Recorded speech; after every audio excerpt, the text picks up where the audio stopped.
السلام علیکم، آپ دیکھ رہے ہیں بول نیوز اور میں ہوں آپ کے ساتھ پلوشہ محمود اور میں ہوں شمائلہ ارشد۔ پاک فوج سول انتظامیہ اور این ڈی ایم اے کی ہر ممکن معاونت کے لیے مکمل تیار ہے۔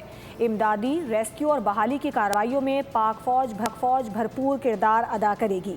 فیلڈ مارشل سید عاصم منیر کی این ڈی ایم اے کے ہیڈ کوارٹرز میں نیشنل آپریشن سینٹر کے دورے کے دوران گفتگو۔ کہا کہ انسانی جانوں اور اہم قومی تنصیبات کے تحفظ کو ہر صورت یقینی بنایا جائے گا۔ فیلڈ مارشل کو پاکستان ڈیزاسٹر مینجمنٹ کی تیاریوں کے حوالے سے بریفنگ دی گئی۔ چیئرمین این ڈی ایم اے نے بھی مانسون صورتحال اور آفات سے نمٹنے کے انتظامات پر بریفنگ دی۔ فیلڈ مارشل کو ڈیزاسٹر لینز 2026 اور جدید مانیٹرنگ نظام سے آگاہ کیا گیا۔ فیلڈ مارشل نے این ڈی ایم اے کی قومی ڈیزاسٹر مینجمنٹ صلاحیتوں کو سراہا۔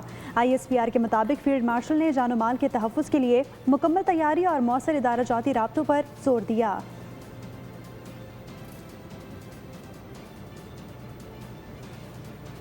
غزر میں موسلادھار بارش کے بعد سیلابی ریلوں نے تباہی مچا دی ہے۔ سیلاب کے ساتھ آنے والے پتھروں سے دریائے اشوکمن کا بہاؤ رک گیا۔ ہاتون میں مصنوعی جھیلیں بن گئی۔ گاہکوچ اور اشوکمن کو ملانے والی مرکزی سڑک بھی بند ہو گئی۔ ادھر ہنزا اور چترال میں بھی بارش کے بعد سیلابی ریلوں نے تباہی مچا دی ہے۔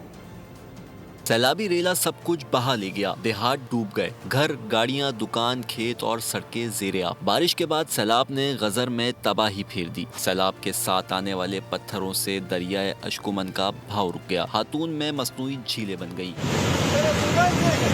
گاہ کوچ اور اشکمن کو ملانے والی مرکزی سڑک بھی بند ہو گئی۔ لوگ محصور ہو کر رہ گئے۔ ہنزا میں بھی بارشوں کے بعد سیلابی ریلوں سے کئی دیہات زیر آب آ گئے۔ چترال میں بارش کے بعد سیلابی ریلوں سے کئی پل گر گئے۔ شیشی کوہ میں بھی سیلاب نے ہر طرف تباہی مچا دی۔ مظفر آباد کی قانون ساز اسمبلی کے 2 حلقوں میں انتخابات۔ بول نیوز کو غیر حتمی غیر سرکاری نتائج موصول ہو گئے۔ ایل اے 27 کوئلہ میں 197 میں سے 76 پولنگ سٹیشنز کے نتائج آ گئے ہیں اور اس کے ساتھ ساتھ آئی پی پی کے سردار تبارک 11,121 ووٹ لے کر آگے ہیں۔ مسلم لیگ نون کی نورین عارف 7,699 ووٹ لے کر دوسرے نمبر پر ہیں۔ ادھر حلقہ ایل اے 28 میں 174 میں 146 پولنگ سٹیشنز کے نتائج بھی آ گئے۔ پیپلز پارٹی کے بازل علی نقوی 24,648 ووٹ لے کر آگے ہیں، جبکہ نون لیگ کے چودھری شہزاد 21,965 ووٹ لے کر دوسرے نمبر پر ہیں۔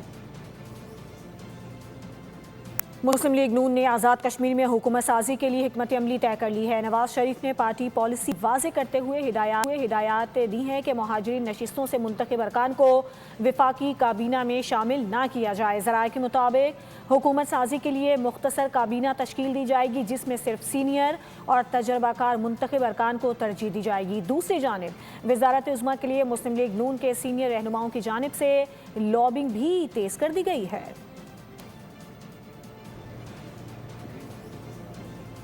مشیر وزیر اعظم رانا ثناءاللہ نے پارٹی اجلاس میں نئے صوبوں کا معاملہ ڈسکس کیے جانے کی خبروں کی تردید کر دی ہے۔ ایک بیان میں ان کا کہنا تھا کہ نون لیگ کا ایسا کوئی اجلاس نہیں ہوا جس میں نئے صوبوں سے متعلق واضح موقف اپنایا گیا ہو۔ نئے صوبوں سے متعلق کوئی بات ابھی ایجنڈے میں نہیں ہے۔ یہی نظام گزشتہ 6 دہائی سے پورے ملک کو سنبھالے ہوئے ہے۔ یہی سسٹم اور یہی آئین نصف صدی تک کامیاب رہا، آئندہ بھی ہوگا۔ پیپلز پارٹی کی سینیٹر شیری رحمان نے بھیری میں مبینہ انتخابی بے ضابطگیوں پر رد عمل دیا ہے۔ نون لیگ پر انتخابی عمل کو متنازع بنانے کی کوشش کا الزام لگایا۔ کہا کہ مظفر آباد کے ایل اے 27 میں پولنگ عملہ نون لیگ کے حامی کے گھر سے پکڑا گیا، جو کہ انتہائی تشویشناک ہے۔ شیری رحمان نے chief election commissioner Azad Kashmir سے شفاف تحقیقات یقینی بنانے کا مطالبہ کیا۔ وزیر اعظم نے اعتماد کھو دیا، اب سسٹم کے خاتمے کا وقت آ چکا ہے۔ Chairman P T I barrister Gohar کی گفتگو۔ کہا کہ موجودہ سسٹم عوام کا اعتماد کھو چکا ہے، ری سیٹ ناگزیر ہے۔ ایسے حالات میں مزید حکومتیں بنانے کی بجائے عوام سے رجوع کیا جائے۔ عدم اعتماد لانے کا آئینی طریقہ موجود ہے، اتحادیوں سے مشاورت کریں گے۔ قومی مفاد میں اتفاقی رائے سے سیاسی بحران کا حل نکالا جائے۔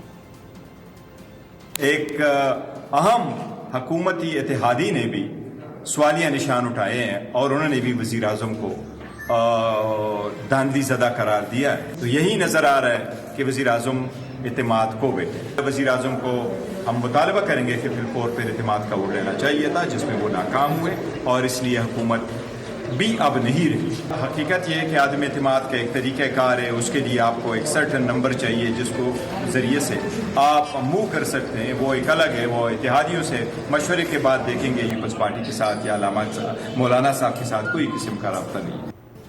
توشہ خانہ میں شفافیت کا نیا نظام, تحائف کی نیلامی سے رقم پسماندہ علاقوں کی بچیوں کی تعلیم پر خرچ ہوگی. قانون سازی سے متعلق کابینہ کمیٹی نے توشہ خانہ قواعد و ضوابط کی منظوری دے دی ہے, اور جو حتمی منظوری ہے وفاقی کابینہ دے گی. نئے قواعد کے تحت تمام عوامی عہدیدار اور سرکاری مراد حاصل کرنے والے افراد توشہ خانہ ایکٹ کے پابند ہوں گے. ملنے والا ہر تحفہ 30 روز کے اندر توشہ خانہ میں جمع کرانا لازمی ہوگا. خلاف ورزی پر تحفے کی مارکیٹ قیمت سے 5 گنا تک جرمانہ عائد کیا جا سکے گا.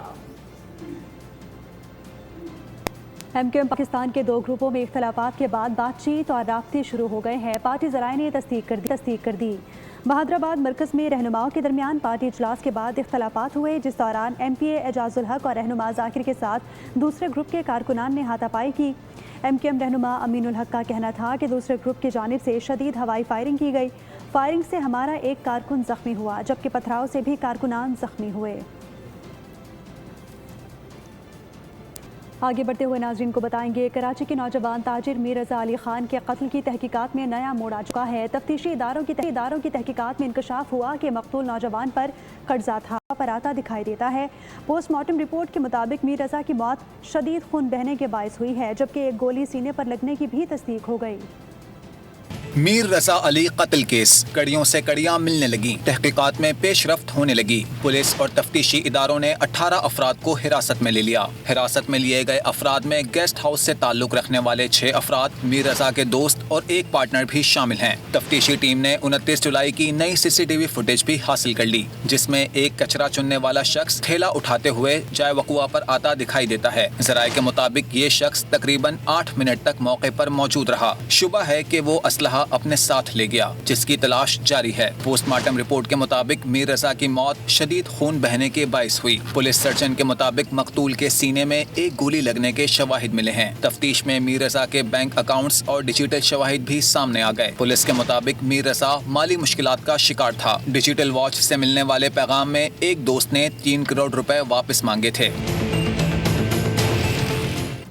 سعودی عرب کی طرف سے پاکستان سمیت 4 ممالک پر لازمی نصف فوڈ واؤچر کی پابندی عائد کر دی گئی ہے. یومیہ 20 سعودی ریال واؤچرز ہونے سے عمرہ مزید مہنگا ہو جائے گا. اب نصف فوڈ واؤچرز کے 20 ریال عمرہ ویزا فیس میں لازمی ادا کرنا پڑیں گے. سعودی عرب نے پاکستان سمیت 4 ممالک کے لیے نئی پابندی کا اعلان کیا ہے. عمرہ ٹور آپریٹر سے عمرہ پیکیجز مہنگے کرنے کے لیے نظر ثانی شروع کر دی ہے. سعودی حکومت کے مطابق مکہ مکرمہ اور مدینہ منورہ میں مخصوص ہوٹلز پر فوڈ واؤچر سے دکھا کر کھانا حاصل کیا جا سکے گا.